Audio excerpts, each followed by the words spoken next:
الحمد لله وكفى والسلام على سيد الرسل وخاتم الأنبياء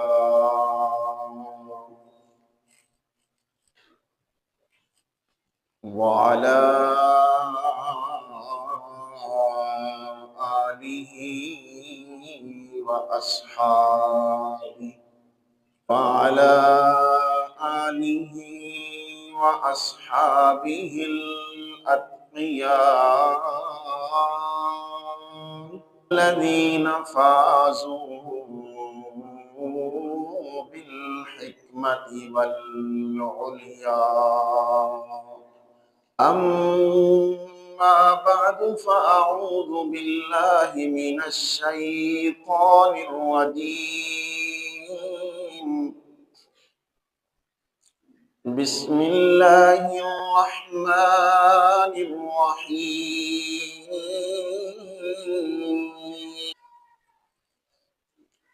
يا أيها الذين آمنوا اتقوا الله وابتغوا إليه الوسيلة وجاهدوا في سبيله لعلكم تفلحون. سبحان ربك رب العزة عما يصفون وسلام على المرسلين والحمد لله رب العالمين.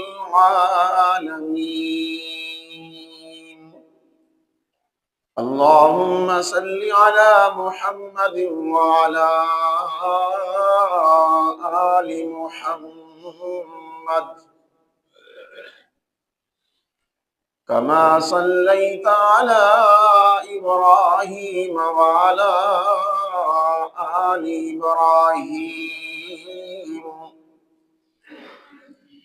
إنك حميد مجيد. اللهم بارك على محمد وعلى آل محمد كما باركت على إبراهيم وعلى آل إبراهيم إنك حميد مجيد. واجب الاحترام بزرگوں، بھائیوں اور دوستوں، اللہ کریم دی ذات اقدس دی کتاب لا یزال سورۃ المائدہ اس دی آیت نمبر 35 تواڈے سامنے تلاوت کرنے دا شرف حاصل ہویا ہے۔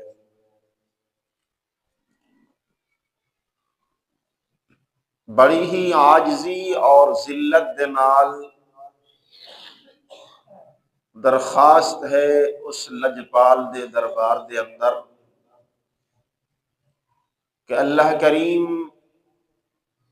محض اپنی رضا دی خاطر چند حق اور سچ کلمات کہہ سکنے دی توفیق عطا فرمائے۔ پھر سب حضرات نو کہنے، سننے، سمجھنے تو بعد عمل کرنے دی توفیق عطا فرمائے۔ مومن مسلمان آدمی دی ایک خواہش ہے کہ میں اللہ دا قرب حاصل کر لواں۔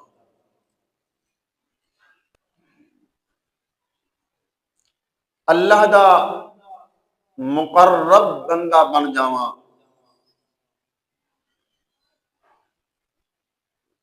اللہ میرے نال پیار اور محبت کرنے لگ جاوے، اور پھر اس قرب دی بدولت میرے کولوں تمام سختیاں مصیبتاں ٹل جان، میں سکھ سکون دی امن والی زندگی بسر کر سکاں۔ یہ ہر مسلمان آدمی دی خواہش ہے۔ اگر کسی مسلمان دی یہ خواہش نہیں تو پھر در حقیقت اس دے دل دے اندر ایمان ہی نہیں۔ ایمان دا یہ تقاضا ہے کہ انسان اللہ دا زیادہ تو زیادہ قرب حاصل کر جائے۔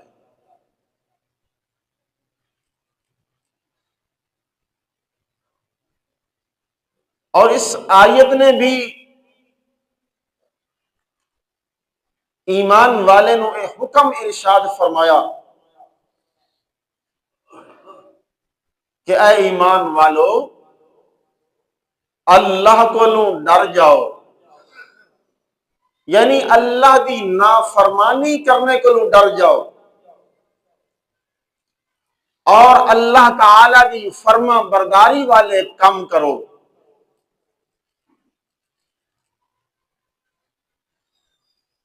وَابْتَغُوا إِلَيْهِ الْوَسِيلَةَ، اور اس اللہ دی طرف قرب حاصل کرنے واسطے وسیلہ طلب کرو۔ وَجَاهِدُوا فِي سَبِيلِهِ، اور اس دے رستے دے اندر جہاد کر کے اس دا قرب حاصل کرو۔ لعلکم تفلحون، کامیاب ہو جاؤ گے۔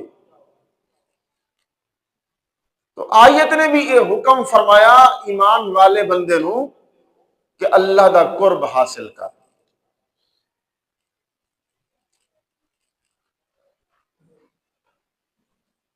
پھر سوال یہ پیدا ہویا، اللہ جی قرب تے تیرا حاصل کرنے دا تیرا حکم ہے، میں حاصل کرنے واسطے تیار ہاں، لیکن کوئی طریقہ بھی تے دسنا، میں تیرا قرب حاصل کس طرح کراں، تیرے قریب ترین کس طرح پہنچ سکنا۔ وہ بھی طریقہ بھی اللہ نے اسی آیت دے اندر دسے۔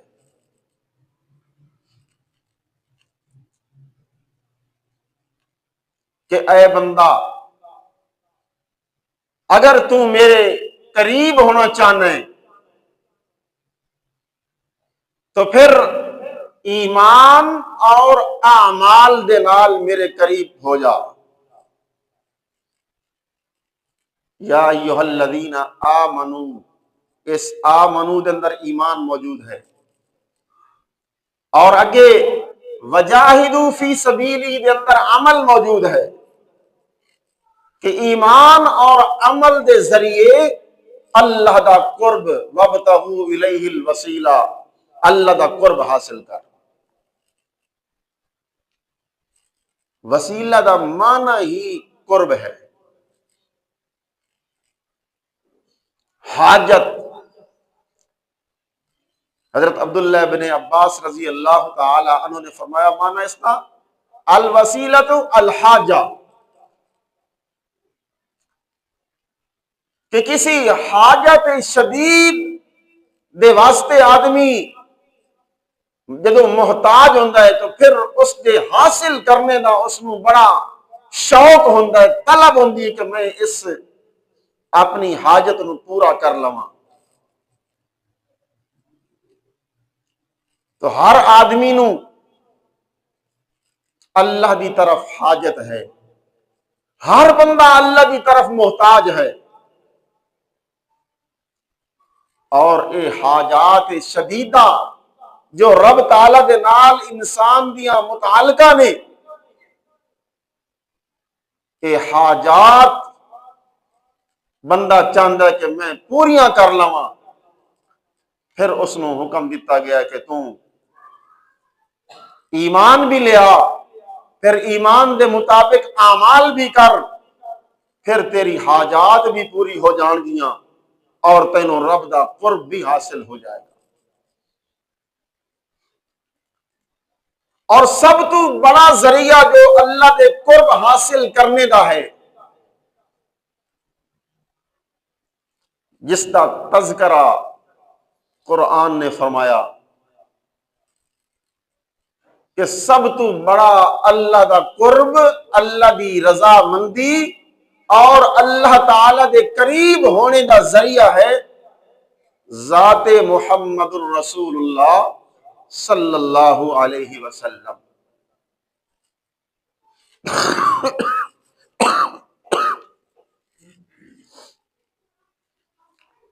کیونکہ جدوں بندے نو رب دا قرب حاصل ہوئے گا تو اس دی محبت حاصل ہوئے گی، پیار اس دا ملے گا، اور اس دا پیار اور محبت کدوں ملے گا؟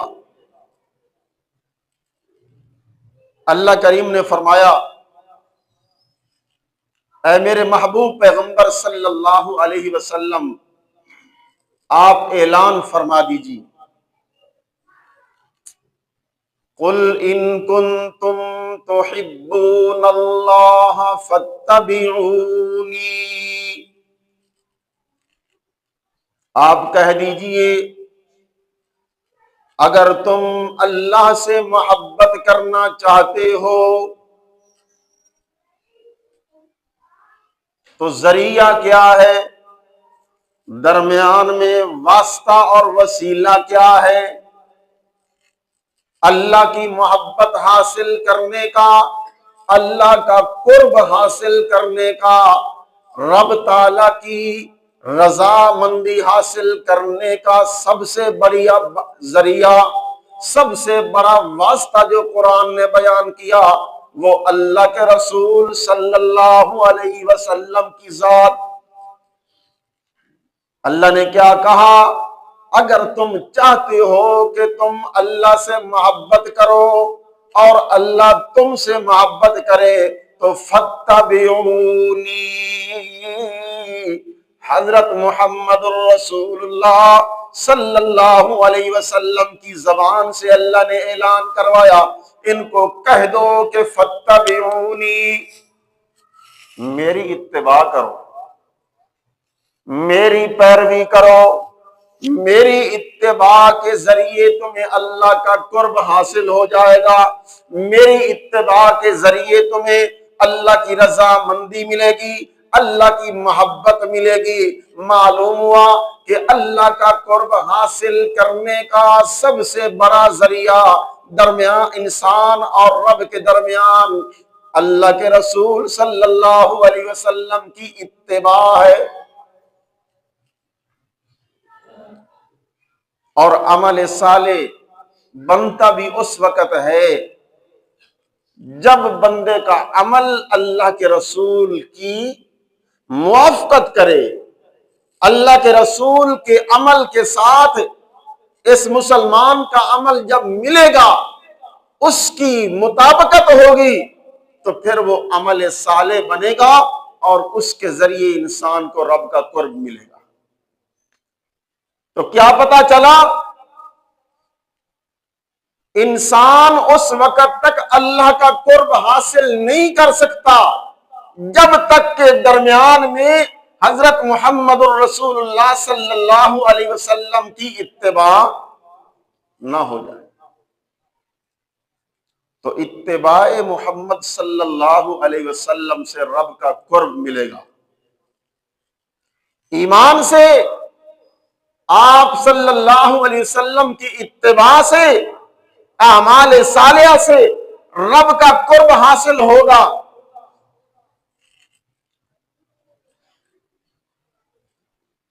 میرے مال و اولاد کے ساتھ رب کا قرب مجھے نہیں ملے گا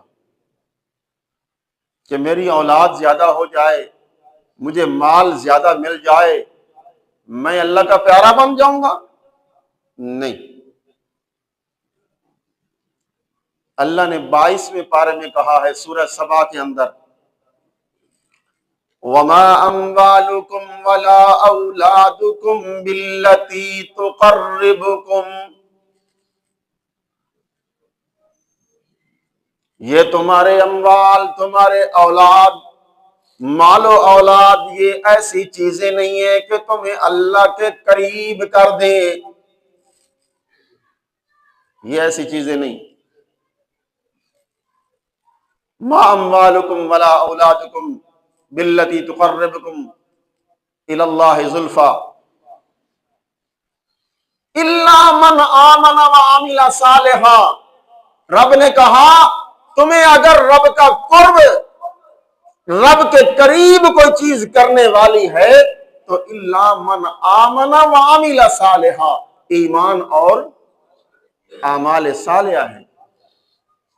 ایمان اور عمل صالح تمہیں اللہ کے قریب کریں گے، اللہ کی رضامندی تمہیں ان سے ملے گی۔ اور جب تمہیں اللہ سے دعا کرنے کا تمہیں موقع ملے تو پھر اپنے ایمان اور اپنے اعمال کا وسیلہ اور واسطہ اللہ کو دو کہ اللہ میرے ایمان کا تجھے واسطہ ہے، میرے عمل کا تجھے واسطہ ہے، میری دعا کو قبول کر لے۔ قرآن نے کیا کہا؟ ایمان کا بھی ذکر کیا، عمل کا بھی ذکر کیا۔ جب ایمان والے کی، عقل والے بندے کی صفات کا اللہ نے سورہ آل عمران کی آخری رکوع میں ذکر کیا، وہاں پہ اللہ نے کہا، یہ بندہ کیا کہتا ہے؟ ربنا اننا سمعنا منادیا ینادی للایمان ان آمنوا بربکم فآمنا، اے اللہ ہم نے سن لیا ایک آواز دینے والے کی آواز کو، وہ آواز لگا رہا تھا ایمان کی، اے لوگو ایمان قبول کر لو، فآمنا، اللہ ہم نے ایمان قبول کر لیا۔ اب ایمان قبول کرنے کے بعد ربنا فاغفر لنا ذنوبنا، اب تو ہمارے گناہ معاف کر دے۔ کیا پتہ چلا؟ ایمان کا واسطہ اللہ کو بندے نے دیا۔ اللہ تو نے ایمان کا حکم دیا، تیرے منادی نے آواز لگائی، میں نے تیرے ایمان والے اس منادی کی آواز پہ لبیک کہہ دیا، اب اللہ اس ایمان کی بدولت میرے گناہ مجھے معاف کر دے۔ اسی طرح بندہ اپنے نیک عمل کا اللہ کو واسطہ دے سکتا ہے، اللہ مجھے یہ میرا عمل میں نے تیری رضا کے لیے کیا، میں اس عمل کو تیرے سامنے پیش کرتا ہوں، اللہ اگر تجھے یہ میرا عمل قبول ہے تو اس عمل کی بدولت، اس عمل کا واسطہ ہے، تجھے میری دعا کو قبول کر۔ وہ واقعہ، وہ غار والا واقعہ یاد کرو، 3 بندے غار میں پھنس گئے، پتھر کے ساتھ غار کا دروازہ بند ہو گیا، تینوں نے کہا نکلنے کا کوئی رستہ نہیں، اپنے اپنے عمل کو یاد کرو، کوئی عمل کسی کا ہے اللہ کے لیے کیا ہوا ہے تو وہ عمل یاد کر کے اللہ کو واسطہ دو۔ ایک نے کہا اللہ میں اپنے والدین کے ساتھ اچھا سلوک کرتا تھا تیری رضا کے لیے۔ دوسرے نے کہا اللہ میں غریب پروری کرتا تھا، غریب کی مدد کرنا میری ایک ایسی پسندیدہ صفت تھی اللہ تیرے لیے کرتا تھا۔ تیسرے نے کہا اللہ زنا کرنے کے سارے اسباب میرے پاس موجود تھے، پر تیری ذات کی خاطر تجھے راضی کرنے کے لیے میں نے زنا کو چھوڑ دیا، تجھ سے ڈر گیا۔ یہ تینوں نے اپنا اپنا تفصیل کا وقت نہیں، صرف اشارہ کیا میں نے، تینوں نے اپنے عمل کا واسطہ دیا اللہ کو، تینوں کے عمل کو اللہ نے قبول کیا، ان کی بدولت اس غار کا دروازہ کھل گیا، بندے باہر آ گئے۔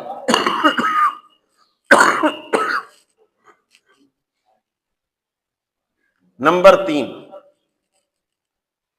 ایمان کا واسطہ، عمل صالح کا واسطہ، اللہ کی ذات کا واسطہ۔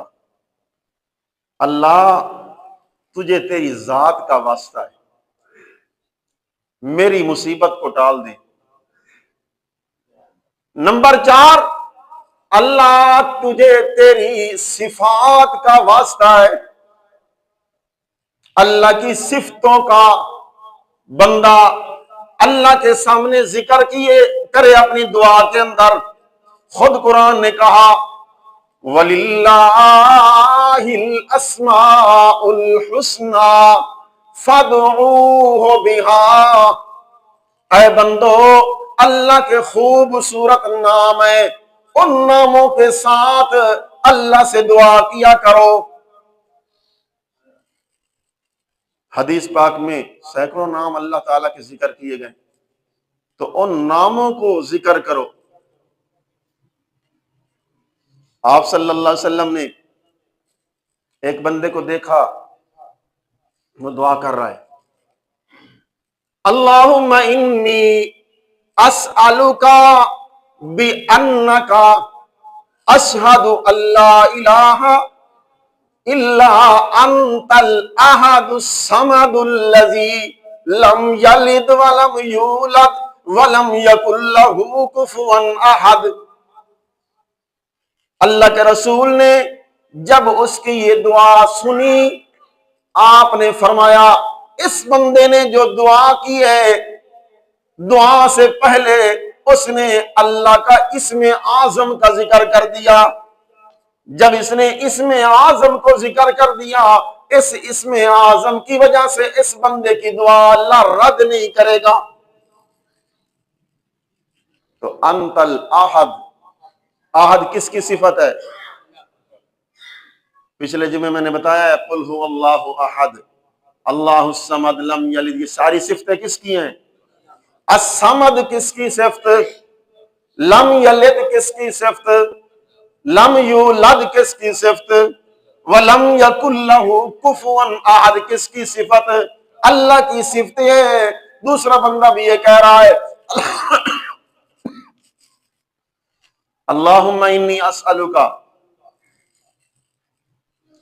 بِأَنِّي أَشْهَدُ لَكَ الْحَمْدِ، اللہ تجھ سے میں سوال کر رہا ہوں اس وسیلے اور واسطے سے کہ بِأَنِّي أَشْهَدُ أَنَّكَ لَكَ الْحَمْدِ، اللہ ساری صفتیں تیرے لیے ہیں۔ پھر بندہ جب نماز پڑھتا ہے، نماز میں کیا پڑھتا ہے؟ پہلے فاتحہ پڑھتا ہے، فاتحہ کے اندر دعا کھڑی ہے، کون سی دعا بھلا؟ اہدنا الصراط المستقیم، اللہ مجھے صراط مستقیم نصیب فرما، سیدھی رستے کے اوپر مجھے چلائے رکھ۔ لیکن رب نے کہا اس دعا سے پہلے میری صفتوں کا ذکر کر، کہہ زبان سے الحمدللہ، تعریفیں کس کے لیے ہیں؟ کون لائق ہے تعریفوں کے؟ الحمدللہ، ساری تعریفیں اللہ کے لیے، الرحمن الرحیم مالک یوم الدین، یہ ساری صفتوں کو مالک کون؟ اب جب بندے نے اللہ کی صفت بیان کی، اللہ کی رحمت جوش میں آئی۔ اب بندے نے اللہ سے بہت بڑی بات کہہ دی، بندے نے کہا ایاک نعبد و ایاک نستعین، اللہ میں یہ بھی مانتا ہوں صفتوں کے لائق بھی تو، تعریفوں کے لائق بھی تو، رحمان بھی تو، رحیم بھی تو، قیامت کے دن کا مالک بھی تو۔ اللہ میں اب اعلان کرتا ہوں ایاک نعبد، اللہ اب بندگی کے لائق بھی تو، وَإِيَّاكَ نَسْتَعِينُ، اللہ اب دعا کرنے والا میں، دعاؤں کو قبول کرنے والا تو، مدد بھی کس سے مانگوں گا؟ اب یہ بندے نے اللہ سے وعدہ کیا، اب اللہ کی رحمت جو ہوش میں آئی، بندہ اللہ کی تعریفیں بھی کر رہا ہے، بندہ اپنی ذلت اور عاجزی کا اظہار بھی کر رہا ہے، کیونکہ دعا میری ذلت ہے، عبادت میری ذلت ہے۔ کبھی بندہ اللہ کے سامنے ہاتھ باندھ کے کھڑا ہوتا ہے، ذلیل ہو کے کھڑا ہوتا ہے، کسی کے سامنے ہاتھ باندھ لینا اپنی عاجزی کا اظہار ہے، کسی کے سامنے رکوع میں چلے جانا، اور انتہا درجہ کی ذلت یہ ہے کہ کسی کے قدموں کے اوپر گر پڑنا، قدموں کے اوپر ماتھا ٹیک لینا، یہ سب سے زیادہ ذلت ہے۔ بندہ نماز کے اندر یہ ساری اپنی عاجزی، ساری ذلت کس کے سامنے کر رہا ہے؟ رکوع بھی اللہ تیرے لیے، سجدہ بھی تیرے لیے، قیام بھی تیرے لیے، تشہد بھی تیرے لیے۔ اب اللہ کہتا ہے تو مانگ، پھر بندہ دعا مانگتا ہے اہدنا الصراط المستقیم، اللہ مجھے صراط مستقیم کے اوپر چلائے رکھنا۔ یہ چوتھا درجہ ہے کہ اللہ کی صفتوں کا ذکر کر، پھر اللہ سے دعا کر۔ یہ تو سارے جائز طریقے ہیں، رب تک پہنچنے کے یہ ذرائع ہیں، وسیلے ہیں۔ ایک ذریعہ یہ بھی ہے، ٹائم ختم ہو گیا، صرف مختصر 2 منٹ میں، ایک ذریعہ یہ بھی ہے کہ کوئی بندہ کسی زندہ بندے جو سامنے موجود ہو اس سے درخواست کرے یار میرے لیے آپ دعا کر دیں۔ اس میں چاہے اپنے سے کوئی چھوٹے کو کہے یا اپنے سے بڑے کو کہے، کبھی مقتدی امام کو کہتا ہے کہ آپ میرے لیے دعا کریں، کبھی مرید پیر کو کہتا ہے آپ میرے لیے، اور کبھی پیر مرید کو کہتا ہے آپ میرے لیے، امام مقتدی کو کہتا ہے آپ میرے لیے۔ یہ ساری مثالیں حدیث پاک میں موجود ہیں۔ حضور سے بڑا پیر کوئی نہیں ہے، سب سے بڑے پیر، سب سے بڑے امام آپ صلی اللہ علیہ وسلم ہیں، صحابہ آپ کے مرید ہیں، صحابہ آپ کے مقتدی ہیں۔ صحابہ کہتے ہیں یا رسول اللہ، ایک دن آپ عین خطبہ دے رہے ہیں، جمعہ کا دن ہے، ایک صحابی کھڑا ہو گیا، کہنے لگا یا رسول اللہ آپ میرے لیے دعا کریں، اللہ بارش برسا دے۔ ابو ہریرہ رضی اللہ تعالیٰ عنہ کہنے لگے یا رسول اللہ آپ میرے لیے دعا کریں، میری امی مشرکہ ہے، میری امی کو اللہ ہدایت دے دے۔ حضور نے دعا کے لیے ہاتھ اٹھائے، ابو ہریرہ دوڑ پڑا، پوچھا کہاں جاتا ہے؟ کہنے لگا گھر جا رہا ہوں، اس بات کا تجربہ کرنے کے لیے کہ نبی کی دعا پہلے پہنچتی ہے کہ امی میں پہلے پہنچتا ہوں۔ گھر میں پہنچا تو ماں کلمہ پڑھنے کے لیے تیار ہے، نبی کی دعا پہلے پہنچی ہوئی ہے۔ یہ تو مرید نے، مقتدی نے امام اور پیر سے دعا کروائی، اب امام اور پیر مقتدی سے اور مرید سے دعا کروا رہا ہے۔ حضرت عمر رضی اللہ تعالیٰ عنہ عمرہ پہ جانے لگے، اللہ کے رسول صلی اللہ علیہ وسلم کو ملنے کے لیے آئے۔ تو آپ صلی اللہ علیہ وسلم نے کیا کہا؟ اے عمر لا تنسنا یا اخی فی دعائک، اے عمر، اے میرے بھائی، اپنی دعا میں مجھے نہ بھولنا، مجھے بھی اپنی دعاؤں میں یاد رکھنا۔ تو کیا پتا چلا؟ زندہ آدمی زندہ سے چاہے چھوٹا یا بڑا دعا کروا سکتا ہے، لیکن جو چیز ناجائز ہے وہ یہ ہے۔ ٹائم ختم ہو گیا، انشاءاللہ ناجائز جو بات ہے وہ انشاءاللہ اگلے جمعے کی۔ یہ 4 چیزیں میں نے ذکر کی ہیں، مختصر خلاصے کے طور پہ سن لیں۔ دعا کے اندر جہاں پہ آیت میں اللہ نے کیا کہا؟ میرے طرف پہنچنے کے وسیلے تلاش کرو۔ اب وسیلے کیا ہیں؟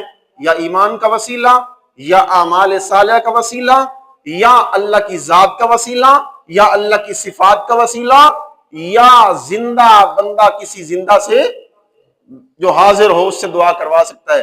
اگلی بات انشاءاللہ بقیہ آئندہ جمعے پہ۔ اللہ عمل کی توفیق عطا